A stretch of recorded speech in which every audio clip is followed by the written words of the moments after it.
할렐루야 반갑습니다. 오늘은 선교에 대한 이야기들을 좀 하길 원합니다.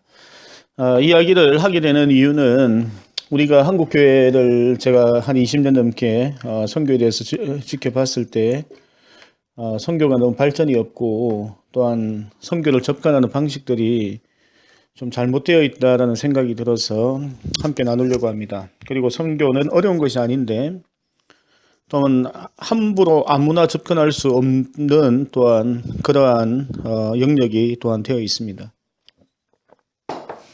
저를 먼저 좀 소개하자면 제가 뭐 선교의 완전 전문가 대단한 사람인 것은 아니지만 이제 뭐 선교지에서 활동됐고 선교 단체에서도 서포트하는 간사로 5년 동안 봉사를 했고 또 단기 선교들도 다녀오고 또 선교 관련된 책도 적었고 또 안에는 또 선교학을 전공을 했습니다. 그래서 학문적인 뒷받침 또한 그와 관련된 그 교수님들 또한 파송받은 또 선교사들과 꾸준하게 교제를 나누고 있습니다. 그리고 큰 교회에서 또 해외 선교부 간사로 있으면서 또 교회가 선교하는 것들을 좀 실질적으로 보았습니다. 보통 이제 선교사님들이 와서 설교를 하게 되면 여러분들은 어떤 기대를 하면서 들으십니까? 어떤 분들은 이제 고생한 이야기 듣곤 해봤습니다. 특히 우리 나이 있으신 권사님들, 이제 선교사님들 고생한 이야기도 아이고 어쩌냐 이러면서 또 후원금도 주시기도 하고 식사 대접도 하고 그렇게 하시죠.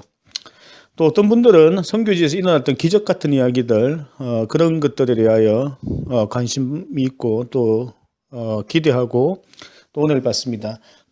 뭐 저 역시도 선교지에 있을 때 또 선교사로 사역할 때에 당연히 고생했죠. 뭐 고생한 걸로 하면 뭐 전기가 끊긴다든지 아니면 뭐 집세를 못 내서 쫓겨난다든지 뭐 그런 일들이 있죠. 또 기적도 있죠. 기도하니까 뭐 1년 넘게 있던 피부병이 낫기도 하고. 근데 이러한 것은 모든 것이 나의 간증이 아니죠. 저는 이것이 지금 우리나라 선교를 이상한 길로 인도했던 것인 것 같아요.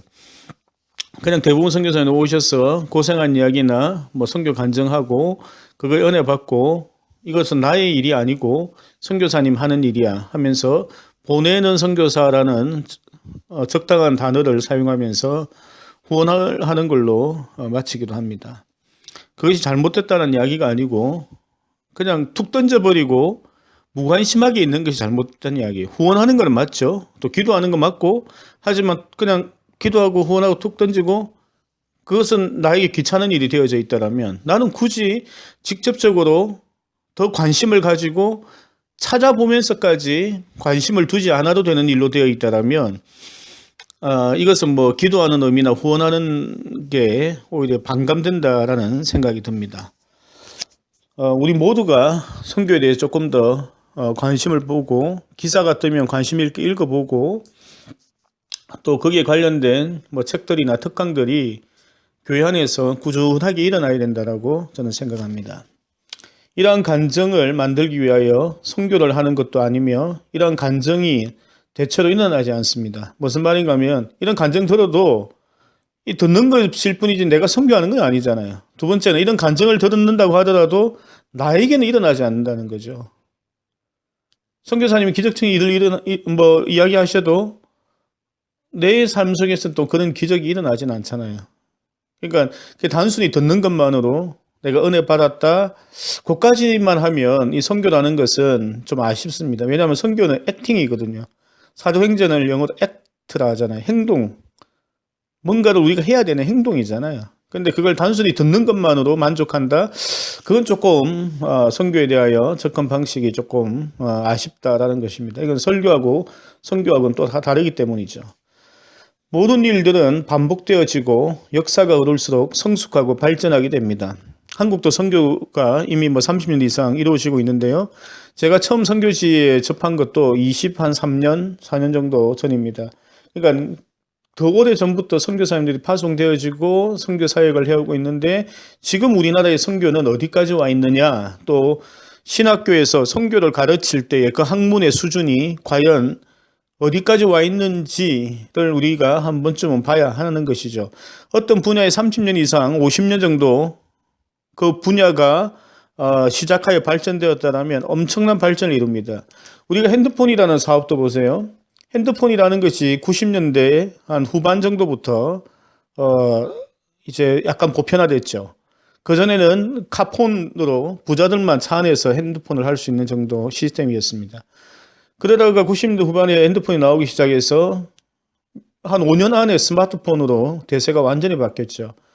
지금은 거의 이 스마트폰 때문에 카메라 사업들도 지금 망할 정도로 엄청나게 이 산업에 큰 영향을 주고 가장 큰 산업이 지금 스마트폰 산업으로 바뀌어 있습니다. 그것이 한 5년에서 10년 사이에 모든 게 이루어졌죠. 그러니까 어떤 하나의 그 시작하여 발전하는 것이 생각보다 오래지 않는 것입니다. 우리나라 그 교회 발전 어떠나요? 광복하고 나서 교회가 엄청나게 성장하잖아요. 그게 몇십 년 되지 않는 거예요. 우리나라 선교에 대해서도 이 발전적인 대안들이 나오지 않으면 우리나라 선교가 쇠퇴할 수밖에 없다는 것을 말씀드리고 싶습니다. 지금 한국교회의 선교가 어느 정도 성숙했는지 한번 볼게요. 제가 3년 전 이야기를 할게요. 또 1년 전 이야기를 합니다. 그때에 선교사님들이 했던 일들이 이런 거죠. 단기 선교 오시면 대부분 공연 위주를 해요. 뭐 부채춤이라든지 태권도라든지 무언극이라든지 그림자라든지. 그 다음에 영어 대신 뭐 설교자들 오셔서 설교도 하기도 하고. 그 다음에 어떤 21년 전 이야기입니다. 어떤 이제 대학생 선교단체에서 필리핀에 방문하여 교회 지어주는 일들을 했어요. 시골에 가서. 자, 그 21년 전 이야기입니다. 그럼 노방전도 뭐 길거리 노방전도 하죠. 그다음에 장기적으로 계신 우리 선교사님들은 뭐 교회 설립하는 일, 신학교 설립하는 거, 학교 유치원 설립하는 거, 그게 다 20년 전에도 하던 일들입니다. 그러면 지금 이 강의를 들으신 이 교회 또 많은 한인 교회들 어떤 사역들을 하고 계신지 한번 우리 돌아볼 필요가 있는 거죠. 그 전에 예를 들어서 이 일을 30년 동안 하셨으면 엄청난 노하우와 기술들이 이미 축적되고 발전돼 있어야 하는 거죠. 그 어떻습니까? 솔직히 말해 지금도 제가 선교팀 가는 거 보면 똑같아요. 가서 댄싱이나 퍼포먼스 준비해 좀 보여주고 뭐 선물 나누어주고 이 정도 일을 지금 몇십 년 동안 반복되어지는 거예요. 사람만 바뀌는 그 참가하는 사람들만 나이 들어가고 똑같은 일을 반복적으로 하는. 그러면 그 결과가 무엇인지에 대한 점검은 거의 하지 않는다는 것이죠. 이 문제에 또 중심에 있는 분들이 사실 선교사님들이기도 해요. 선교사님들도 특별한 대책이 없으니까 그냥 이 정도로 만족하고 그 일주일짜리 프로그램으로 일주일 정도만 하고 그냥 지나가는 걸로 이렇게 하고 계십니다. 제가 이전에 이제 필리핀에 선교사로 있을 때 우리 그 선교사님 20년이 지났습니다. 그 선교사님들은 그 선교사님 단기 선교팀을 어떻게 활용하는지 자기만의 노하우가 계셨어요. 그러니까 주일학교 사역을 꾸준하게 하고 계시다가 단기 선교팀이 오는 그 주간에 여름 성경학교를 준비합니다. 그래서 선교팀에게 준비해오는 프로그램들을 미리 정보를 받고 또 어떤 사역에 대한 요청을 하고 그리고 여름 성경학교를 두 군데에서 나누어서 합니다. 그 2박 3일, 2박 3일. 그래서 이 사역이 단기 선교팀의 사역이 1년에 어떤 주일학교 사역의 한 파트에 들어가서 이것이 녹아들게 했죠. 예, 이제 그게 20년 전의 일들입니다. 그럼 지금은 이제 어떻게 해야 되는가라는 또한 그러한 대안들이 또 있어야 되지 않느냐라고 생각을 합니다.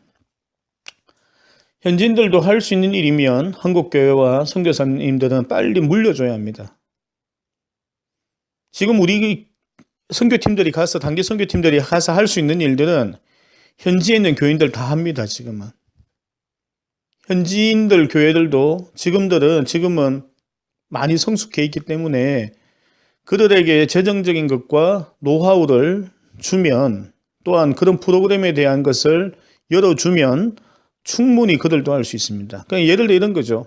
뭐 온두라스라 합시다. 남미인 온두라스에 단기 선교팀 10여 명이 가면은 몇만 불을 들잖아요.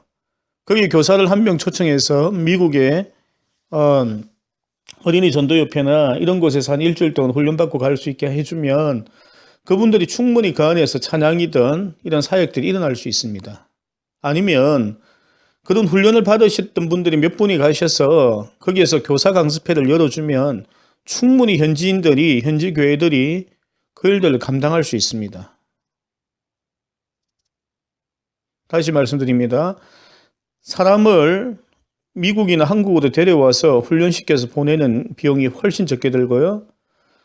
또한 현지에서 그들을 훈련시킬 수 있는 팀들이 가서 교사 강습회를 열어주면 훨씬 낫습니다.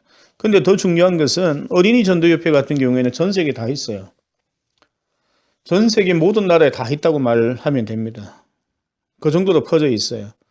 그러니까 그 단체들이 그 일들을 할 수 있도록 서포트하거나 만들어가면 효율적이라는 것입니다. 이걸 한번 생각해 보세요. 서양 선교사들이 한반도에 왔어요. 그리고 복음을 전했습니다. 한국 사람들이 모여서 이제 교회들이 형성됩니다. 그러면 그 선교사님들이 어떻게 하였습니까? 선교사님들이 뭐 당회장하고 총회장하고 뭐 신학대학교 뭐 학장하고 그렇게 했나요? 잠시는 그랬죠. 잠시는 그랬지만 선교사로 인하여 부흥한 교회가 우리 역사적으로 있나요? 선교사님들이 우리나라에 복음을 전해서 교회가 형성되는 데는 큰 도움을 줬지만 교회가 성장한다는 것은 이 교인들이 늘어나는 거죠. 교단을 형성하고 신학교가 발전하는 것에는 선교사님들 역할은 한정적이었다는 거예요. 근데 지금 이제 우리나라 선교사님들이 나가서 많은 분들이 본인이 담임 목사를 하고 본인이 신학교 총장을 하고 학장을 합니다. 그러니까 성장을 방해한다는 거죠. 현지인들도 양성은 하는데 자기 밑에서 어느 정도까지 성장할 수밖에 없는 이러한 구조로 지금 놓여 있다는 것이죠. 한국에 들어온 많은 기독교나 기독교 단체들은 그 자생적으로 그것이 성장을 했습니다. 장로교가 들어와서 장로교가 성장했고요. 감리교가 들어와서 감리교가 성장했잖아요. 어린이 전도협회가 들어와서 한국에서 어린이 전도협회가 자생적으로 성장한 거예요. 어린이 전도협회에 뭐 미국 선교사가 있나요? 없잖아요. 그냥 자연스럽게 그 안에서 한국 사람들이 그것을 배워서 자생적으로 키워나갔죠. 최근에 들어온 마이피라는 그러한 어머니 기도 모임들도 들어와서 자생적으로 발전하고 퍼져나가잖아요. 그렇기 때문에 현지인들이 더욱더 자기가 적극적으로 그 일을 할 수 있도록 그 장을 열어주는 것들이 필요한 겁니다. 우리가 준비해 가서 나의 기술과 나의 실력을 보여주는 것이 단기 선교의 현상이 아니라는 것입니다. 두 번째 풀어야 할 숙제는 선교지에 흩어져 있는 100만 명 이상의 한인 교민들, 그 교회들을 어떻게 활용할지입니다. 우리가 선교사들을 파송할 때에 몇 가지 큰 문제가 있습니다. 제가 인도네시아에 있을 때에 인도네시아의 현지 교회를 다녔거든요. 그러니까 그 담임 목사님은 이제 네덜란드 선교사님이시고 교인들은 거의 뭐 90% 정도는 인도네시아, 한 10%는 아프리카에서 온 아프리카 흑인들이었습니다. 이제 거기에서 선교사를 그 아프리카 지역으로 파송하는데요. 한 달 후원금이 200불이었어요. 싱글 한 명분이 200불인 거예요. 근데 한국 선교사들을 파송하게 되면 미니멈 2,000불을 줍니다. 완전히 10배 이상 차이가 나죠. 그러면 왜 이러한 현상이 있는가 하면 인도네시아 사람들은 가난하잖아요. 아프리카도 가난하잖아. 자기네들은 그 수준이 그 수준인 거예요. 200불이면 충분히 사는 거예요. 그때 당시 200불의 가치는 뭔가 하면은 인도네시아 4년제 대학을 졸업하고 취업을 하게 되면 한 160불 정도 받아요. 200불이라는 것은 4년제 대학교에서 졸업한 친구만큼 받는 거예요. 그러니까 200불은 그들에게는 큰 돈인 거죠. 근데 한국 사람들에게는 그 작은 돈입니다. 왜냐하면 제가 월세를 550불 냈거든요. 200불 받으면 550불 못 내잖아요. 그러니까 한국 사람들은 작은 돈이고 현지인들에게는 큰 돈인 거죠. 한국 선교사 1명 파송할 거면 현지인 선교사 10명을 파송할 수 있습니다. 한국 선교사들이 뭐 인도네시아, 필리핀, 뭐 태국 이런 데 와서 막 지방으로 들어가잖아요. 이제 저는 그렇게 할 것이 아니고 현지인들 잘 양성해서 현지인들을 그냥 보내면 10배 이상의 더 많은 선교사들을 파송할 수 있다는 겁니다. 역시 마찬가지입니다. 한국 선교사들이 이제 들어가면 미니멈 한 2년 정도는 언어와 문화에 적응할 수 있는 시간들을 줍니다. 근데 현지에 있는 한국 교회를 활용하면 그분들이 이미 그 나라 언어가 되고 그 나라 문화 다 적응하고 그 나라에서 생활하는 게 아무런 문제가 없습니다. 그래서 한국 선교, 저는 그 학교에서 이러한 것이 좀 필요한 것 같아요. 한국에서 파송하는 선교단체나 신학교에서 선교를 가르치는 학과에서 옛날 18세기 뭐 19세기 선교에 대한 이야기 할 것이 아니고 좀 현실적인 이러한 것들을 좀 가르쳐야 된다라고 생각합니다. 연구에서 논문이 나와야 되고 그러한 것을 연구하는 어떤 연구회 같은 것들이 학술회 같은 것들이 있어야지 이게 발전할 것 같아요. 꼭 제가 말하는 것이 뭐 100% 옳고 뭐 이렇게 해야 된다는 그건 아니지만 선교하는 방법이 여러 가지가 있는데 제가 말하는 것도 하나의 방법일 수 있다는 거죠. 그래서 한 번쯤 이것도 생각하고 이것이 맞다라고 생각하는 교회가 있으면 한 번쯤은 한번 적용해 보면 좋을 것 같아요. 그래서 현지에 있는 선교사하고 조인해서 적극적으로 하는 것이 현지에 있는 선교사들을 지방으로 파송해서 사역을 하는 방법과 그 교회에서 선교에 대한 마인드가 생기신 분들이 그 다른 지역으로 흩어져서 다른 나라죠. 흩어져 사역하는 것에 대한 선교사 파송하는 것에 대한 사역들을 생각할 필요가 있는 거죠. 거기에다 더해서 거기 현재 있는 한인교회들이 어떤 프로그램을 가지고 그 선교지에서 그 선교 대상자들을 접근할지에 대한 그러한 책자든 교육 방식이든 누군가가 가서 한인교회에 있는 한인들에게 선교적인 훈련을 해줄 수 있는 그러한 시스템을 좀 누가 개발하면 좋을 것 같아요. 저도 하고 싶어요. 누가 좀 재정적인 지원을 해주면 바이블 스터디 할 수 있는 그러한 교재들 하고 또한 뭐 지금 요즘에 만들지 않아도 돼요. 그 나라 가면 그 나라 말로 된 바이블 스터디 교재 다 많아요. 그냥 사실 선교 전도지도 다 있고 뭐 CCC에서 만든 뭐 사형기 이런 거 다 있어요. 현지어로. 얼마든지 할 수 있죠. 누군가가 가서 그 나라 언어로 그것을 전도할 수 있는 훈련을 해주면 그 현지에 있는 교회인들이 전도할 수 있습니다. 이슬람 국가 전도하기 힘들잖아요. 그죠? 근데 이슬람 국가에 가면은 그 교회 초중고등학교에 한인들이 학생들이 학교를 가잖아요. 그럼 학생들끼리는 그냥 전도하기 쉬워요. 특히 만 12세 이하 아이들은 전도하기 편합니다. 가서 친구들끼리 그냥 지내는 거잖아요. 지내면서 기독교에 대해서 예수 그리스도에 대해서 이야기하면 되잖아요. 그러니까 그 아이들을 훈련할 수 있는 방법들을 개발하면 되는 거예요. 그 아이들이 여름방학 때 단기 선교팀을 짜서 뭐 시골이든 뭐 선교지에 가서 봉사하면 됩니다. 그 나라 언어는 뭐 되겠죠. 되고 문화되고 그 아이들에 대한 거부감 없고 음식 너무 잘 맞을 거고. 그렇죠. 그러니까 이거 현지에 있는 한국 교회들을 활용할 수 있는 방법들, 그 노하우들을 만드는 거 필요합니다. 그리고 거기에 있는 한인 교회들 있는 사람들이 뭐 거기에서 한국 사람들끼리만 지내나요? 많은 분들이 거기서 사업을 하거나 장사를 하거나 직장을 다닙니다. 또한 이웃들과 어떤 관계들이 있을 거 아니에요. 그죠? 그러니까 그들에게 복음을 전하고 현지에 있는 교회도 다닐 수 있도록 또한 현지에 있는 목회자들과 잘 조인해서 그 주변을 복음 이렇게 전도할 수 있도록 한 번씩 직장에 목사님들 초청해서 현지 목사님이어야 돼요. 뭐 한국 선교사들 말고 현지 목사님들 초청해서 거기에서 뭐 강의도 하고 혹은 설교도 하게 하는 그러한 방법들을 활용하면 훨씬 더 효과적입니다. 그래서 선교사님들이 보면 한국 교회 담임을 하시더라도 자기 사역을 하는 것에 교회가 그 물질적인 후원만 하지 그 교인들이 적극적으로 선교에 동참하는 교회는 흔치 않은 것을 봅니다. 한국 기독교에 또한 숙제가 있습니다. 그러니까 한인 교회들을 활용할 수 있는 프로그램 만들고 양육교재 만들고 전도 프로그램, 전도 도구 같은 것들을 현지에 있는 교회들에게 지원을 해주면 굉장히 효과적일 것입니다. 자, 세 번째 제가 말하고 싶은 거는 단기 선교를 어떻게 활용할까 하는 것입니다. 현지 선교사님들 중에서 많은 분들이 단기 선교팀 오는 거 반대하시는 분들도 계세요. 바쁜 일정 중에 이제 한 달 정도, 그러니까 한 팀만 오는 게 아니잖아요.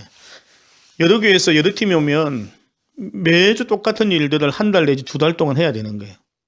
그럼 그동안은 자기가 원래 돌보던 것을 잘 못하죠. 그러니까 사역이 끊어지거나 혹은 사역을 단기 선교 쪽으로 맞춰버리는 그러한 일들이 생기는 거죠. 그래서 평상시 좀 별일 안 하고 있다가 띄엄띄엄 그냥 4인 찍을 일들만 하고 계시다가 여름방학 2달, 겨울방학 1달, 그 3개월 동안 집중적으로 단기 선교팀 데리고 사역하시는 그런 분들도 계십니다.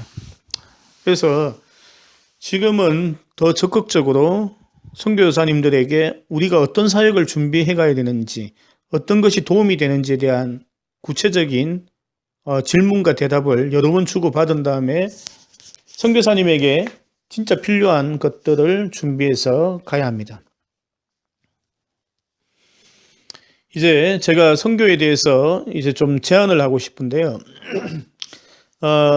제가 이제 그럼 20여 년 동안 보았을 때에 과연 선교를 어떻게 하는 것이 좀 더 효과적이고 도움이 되느냐.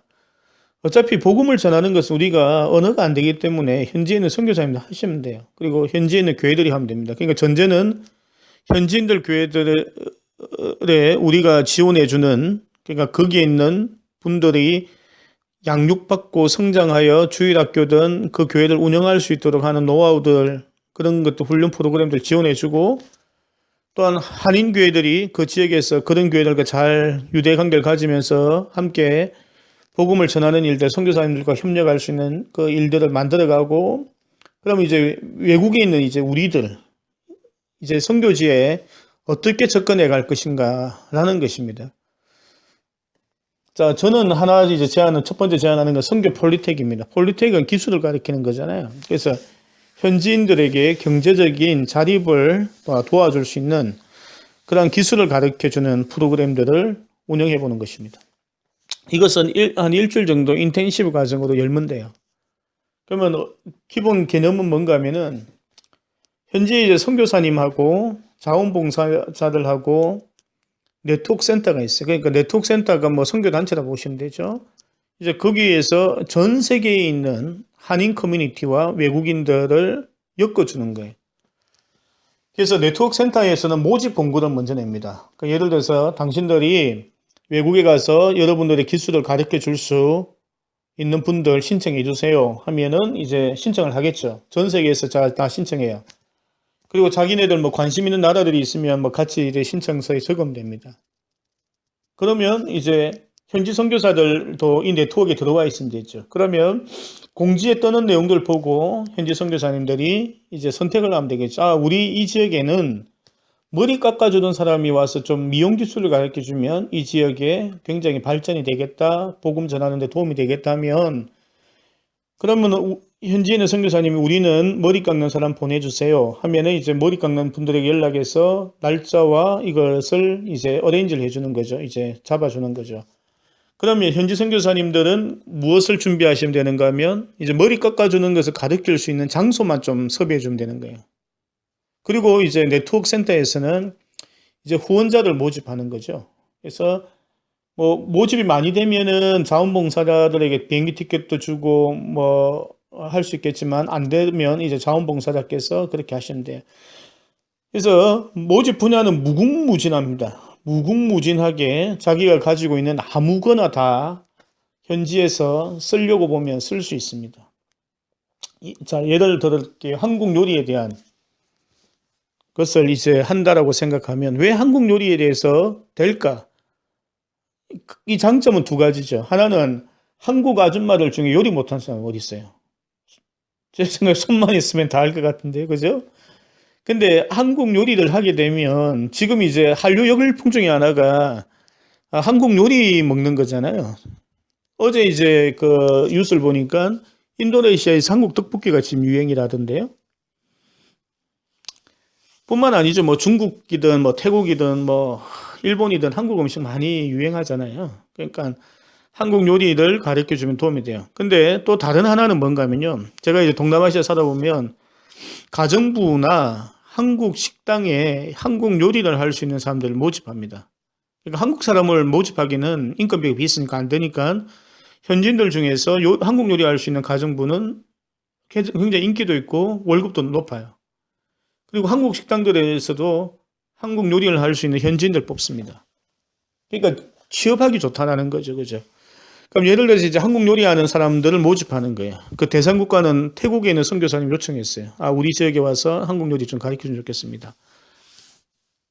근데 저는 기간을 일단은 비수기로 잡았어요. 왜냐하면 단기 선교팀도 안 오고 또한 그 비행기 값도 싸고 그죠? 그래서 그 아주머니들 이제 한국에 있는 여자 집사님들이나 권사님들이나 이런 걸 가르쳐 줄 수 있는 분들은 아무 시간대 좀 갈 수 있을 것 같아요. 뭐 5월달이든 6월달이든 비수기 때 그러면 될 것 같아요. 그럼 이제 강사의 기술에 대해서 이제 공고를 올리는 거죠. 이제 자신의 음식을 대체로 맛있다고 평가받는 분. 그러니까 나는 떡볶이를 잘해. 그럼 그 떡볶이가 대체로 먹으면 괜찮다. 뭐 진짜 뭐 맛있는 신당동 떡볶이는 안 만들어도 돼요. 그냥 외국인들이 먹었을 때 이 정도면 충분히 맛있다라고 생각될 정도로 할 수 있으면 돼요. 그러니까 자격증 이런 건 없어도 됩니다. 아무나 그냥 하시면 돼요. 뭐 우리 어머니 자격증 없거든요. 그러니까 없어도 돼요. 우리 할머니도 자격증 없었고 대장금 그 애도 자격증 없었어요. 자격증 없어도 충분히 할 수 있으니까 필수는 아닙니다. 그 다음에 한국 음식을 가르쳐 주러 오는데 뭐 한 가지만 가르치면 조금 아쉬우니까 한 두세 가지 정도 할 수 있으면 좋고 두세 가지 못 하시더라도 뭐 그 교회 집사님들 몇 번 엮어서 오시면 되잖아요. 뭐 이분은 이거 떡볶이, 이분은 뭐 김치 담는 거 해주고, 이분은 밥 하는 거 가르쳐 주고 뭐 이러면 되잖아요. 그죠? 그러니까 항공료는 자기가 부담한다 생각하시고 후원 그 이제 자기가 이제 예를 들어서 항공료 뭐 50만 원, 그 뭐 재료값 뭐 50만 원 든다 합시다. 그러면 저는 과감하게 그 자기 교회에 후원 요청하면 될 것 같아요. 교회에서 뭐 100만 원 정도 해줄 수 있잖아요. 그죠?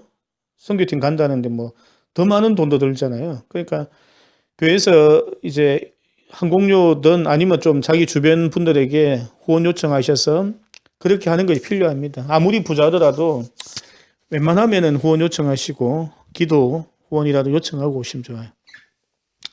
그래서 현지에서 이제 선교사님들은 그 이제 강의할 수 있는 곳을 또한 숙소 같은 것을 준비해 주면 됩니다. 그래서 긴밀하게 커뮤니케이션해서 뭐 비용이 얼마 어떻게 되는지 뭐 이렇게 체크하면 되죠. 여기서 한 가지 이제 중요한 포인트인데요. 그럼 교회는 무엇을 해줘야 되는가? 저는 식당을 하나 차려주거나 이분들이 이 일들을 꾸준하게 할 수 있는 그것을 서포트해 주는 거예요. 그러니까 단기 선교 가서 한번 퍼포먼스하고 끝나는 것이 아니고 그들에게 식당 하나 차려주는 게 돈 얼마 안 들어요. 그럼 최소한 한 3명에서 5명이 일을 할 수 있잖아요. 사업을 가지잖아요. 그분들이 수익을 얻어서 헌금을 하잖아요. 그 지역에 있는 현지인 교회들도 도움이 되는 거예요. 그 가족들이 살고 현지인들이 있는 그 교회들도 살고 그러니까 함께 사는 거죠. 교회 하나 설립하는 것보다 식당 하나 차리는 것이 더 적게 들 수 있어요. 그러니까 큰 돈 안 들고 식당 하나 하니까 뭐 500, 1000만 원 이 정도면 식당 할 수 있습니다. 그러니까 그 정도 지원해줘서 그 가게가 잘 돌아갈 수 있도록 해주면 이제 그런 것들 지원하는 것을 교회가 해주면 됩니다. 그럼 예를 하나 더 들어볼게요. 제가 이것을 하고 싶어서 어느 교회에 건의했다가 뭐 잘 안 됐는데요. 왜 이것을 제가 하고 싶어 했는가 하면 이제 첫 번째 이제 모집 분야는 이제 컴퓨터 랩실을 구축해 주는 건데요.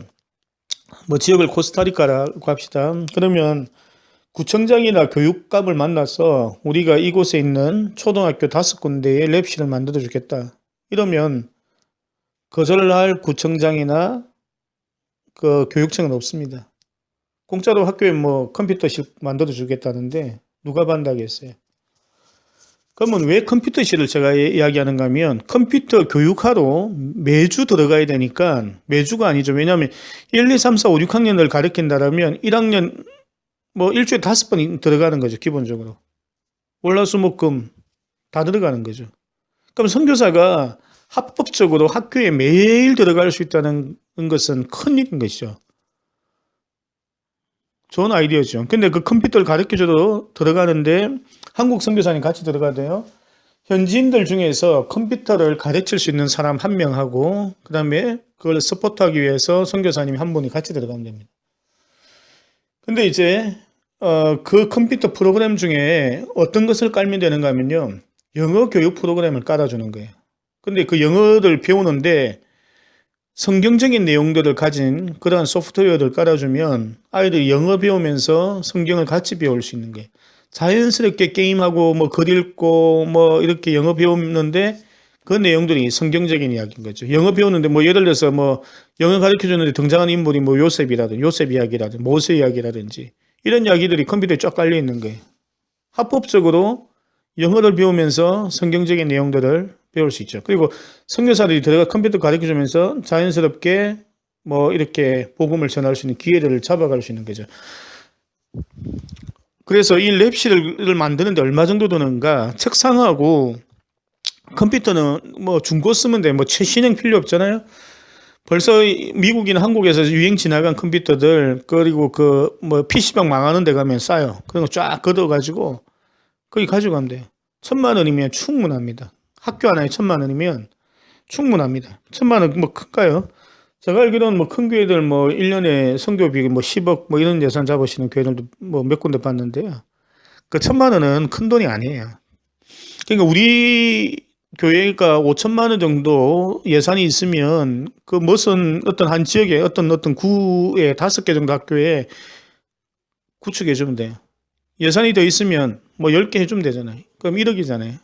그러니까 그렇게 해서 그 지역에 10개 학교에 20명의 사람이 선교사들이 들어가서 이렇게 그 사역을 할 수 있다면 그건 엄청난 일입니다. 선교사님들이 어디 가서 도대체 그 많은 학생들 만나겠어요? 후진국일수록 애들이 많잖아요. 애들 만나기 위해서 어떻게 합니까? 그냥 그 동네 가서 뭐 과자 좀 나눠주면 애들 우 모아가지고 교회 가자 해가지고 주일날 교회 데려가는 것보다 학교에 들어가서 몇천 명의 학생들을 상대로 컴퓨터 가르치면서 자기가 너희들에게 이래 도와주러 온 선교사라는 걸 밝히면서 하시면 훨씬 더 효과적입니다. 자, 세 번째 이제 예인데요. 이 아이디어를 제가 가진 것은 영어권에 있는 한국 어린이들이 이 사역을 하면 좋겠다라는 생각을 했어요. 두 번째는 현지 이제 선교지에 사는 우리 한국 학생들이 인터내셔널 스쿨 다니잖아요. 그러니까 인터내셔널 스쿨 다니 영어가 다 돼요. 그러니까 이 영어 캠프는 아이들이나 대학생들이 하기에 굉장히 좋습니다. 자, 예를 들어 영어 캠프를 합니다. 이제 중동 지방에 예멘에 한다고 생각합시다. 그럼 예멘에 있는 선교사님이 캠프할 수 있는 어떤 그 장소 섭외하면 돼요. 꼭 먹고 앉아도 돼요. 그냥 아침에 9시 출근, 뭐 2시 퇴근, 뭐 이렇게 학교처럼 운영하시면 됩니다. 그래서 예멘에 있는 선교사님이 그런 강의실들을 섭외하면 돼요. 그리고 광고를 뿌려야 되겠죠. 우리 뭐 영어 캠프, 무료 영어 캠프 한다 온나. 근데 그 강사들이 미국에서 왔어. 미국에서 온 뭐 5명의 어린이들, 그 다음에 뭐 5명의 청년들, 뭐 이런 식으로.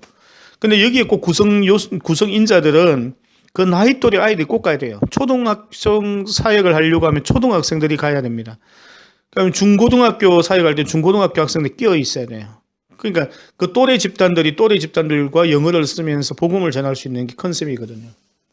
그래서 이런 건데요. 초등학생들에게 영어를 뭐 하기 위해서 청년들 가는 건 뭐 괜찮아요. 그리고 중고등부에를 가는 거 좋은데 더 좋은 것은 그 나이 또래 애들이 같이 가면 또 효과적이라는 이야기를 합니다. 그래서 뭐 예를 들어서 한 5일 정도 영어 캠프를 열어줘요. 그리고 마지막에는 1박 2일 진짜 캠핑이든 이런 수련회 같은 걸 한번 하는 거예요. 그래서 그럼 아이들에게 1박 2일 또 먹고 자면 굉장히 친해지고 더 이렇게 복음을 깊숙이 전할 수 있거든요. 이제 여기 오는 이제 강사들은 어떤 기술이 있어야 되냐면 일단 나이는 좀 있어야 되면 초등학교 3학년 이상 10살은 돼야 돼요. 너무 어리면은 뒤치다거리가 많아 좀 힘들어요. 그러나 10살쯤 되면 자기가 알아서 화장실도 가고 밥도 먹고 뭐 자기 물건 정리하고 이건 되잖아요. 그러니까 초등학교 3학년 이상쯤 되는 아이들 이상 되는 영어가 네이티브 정도 수준으로 되는 사람.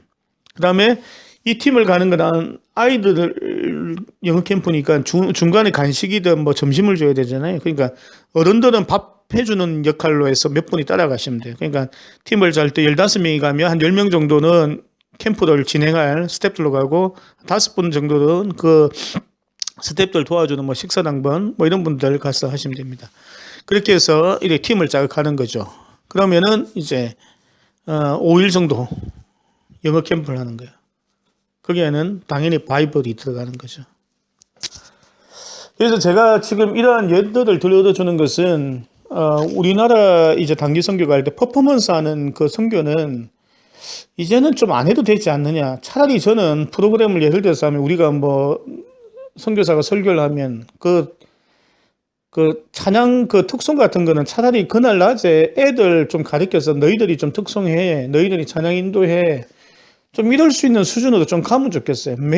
가면은 뭐 20년, 30년 지나 똑같이 한국 애들이 찬양 인도하고 율동하고 그 현지에 앉아서 바라만 보고 있고 이번 주에는 이 교회 보고 뭐 다음 주는 저 교회 거 보고 그 다음 주는 저쪽 교회 거 보고 한 달 동안 그 공연만 보고 있는 거 아이들이.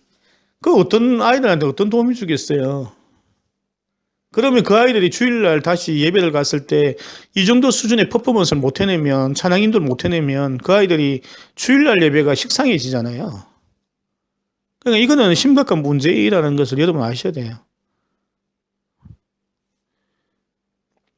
방학 때 오는 단기 선교팀의 그 내용들이 엄청 크기 때문에 주일날 사역이 약해지는 거예요. 그일 때문에 제가 필리핀에 있을 때 그 선교사님은 선교단체의 활동 그거를 제한적으로 시켰어요. 그래서 제가 다시 한 번 더 정리를 하고 싶은 것은 현지에 있는 아이들이 무언가를 할 수 있도록 그곳에 있는 성도들이 무언가를 할 수 있도록 활용해라. 두 번째, 그곳에 있는 교민교회가 어떠한 역할을 할 수 있도록 그것을 만드는 아이디어를 만들어라. 세 번째는 실질적으로 거기 있는 전도 대상자들과 먹고 자고 뒹굴고 꾸준하게 만날 수 있는 그런 아이디어를 가지고 프로그램을 만들어라. 그래서 저는 영어 캠프를 하거나 차라리 컴퓨터 랩실 만들거나 그리고 그곳에 있는 만 16세 이상 되는 노동을 할 수 있는 친구들에게 전문적인 기술을 가르쳐줘라. 그것이 꾸준하고 더 깊숙하게 접근할 수 있는 방법이라고 생각됩니다. 함께 기도하겠습니다.